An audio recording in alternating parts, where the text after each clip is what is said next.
بسم اللہ الرحمن الرحیم۔ تمام دیکھنے اور سننے والے ناظرین کو اس بندہ ناچیز کی جانب سے محبت بھرا السلام علیکم۔ ناظرین، آپ سب سے گزارش ہے ایک مرتبہ درود پاک پڑھ لیں تاکہ ہم اپنی اس ویڈیو کا آغاز کر سکیں۔ حضرت عبداللہ بن عمر رضی اللہ تعالی عنہ فرماتے ہیں کہ رسول اللہ صلی اللہ علیہ وآلہ وسلم نے ارشاد فرمایا، تم سے پہلی امت کے لوگوں میں 3 شخص ایک دفعہ سفر کے ارادہ سے روانہ ہوئے۔ راستہ میں اتفاق سے بارش ہوئی۔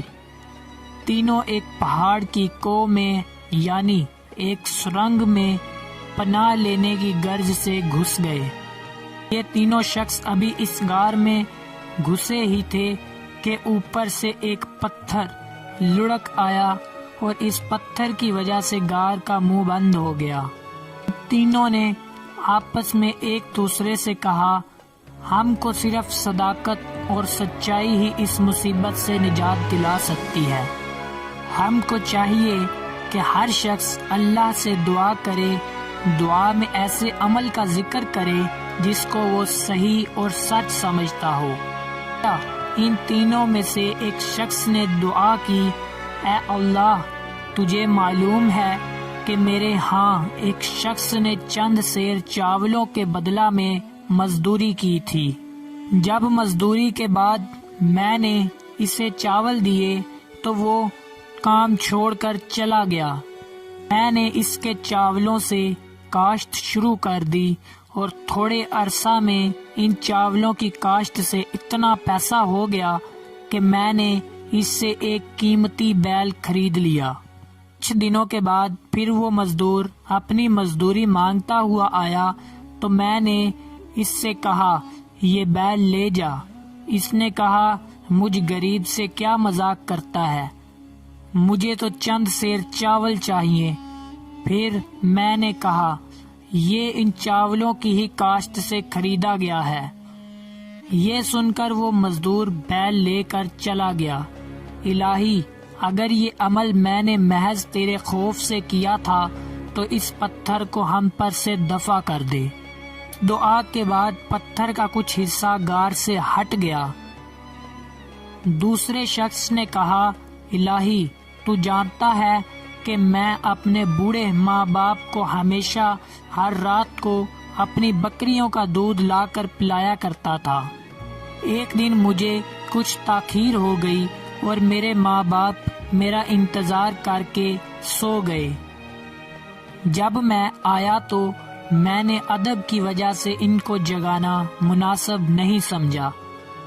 میرے بچے بھوک کی وجہ سے سخت پریشان تھے، مگر میں اپنے والدین کی بیداری کا انتظار کرتا رہا۔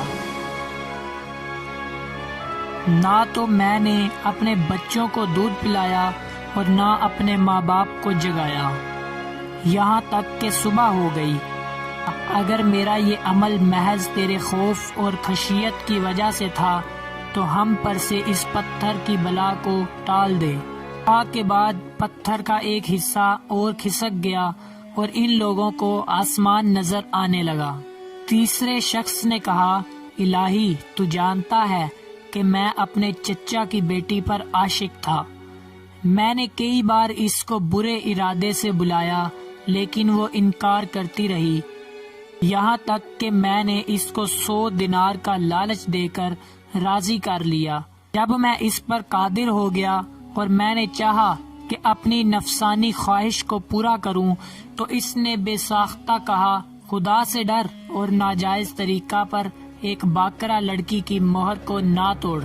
اس لڑکی کے ان فکروں کو سن کر کھڑا ہو گیا اور 100 دینار جو اس کو دیے تھے وہ بھی چھوڑ دیے۔ الہی، اگر میرا یہ عمل صرف تیرے خوف سے تھا تو ہم پر سے اس پتھر کو ہٹا دے۔ اس کے بعد یہ پتھر بالکل ہٹ گیا اور یہ لوگ باہر نکل گئے۔ فرینڈز، آج کے لیے اتنا ہی، انشاءاللہ بہت جلد ملیں گے ایک اور نئے واقعہ کے ساتھ۔ تو اتنے کے لیے اس بندہ ناچیز کو اجازت دیجیے۔ اللہ حافظ۔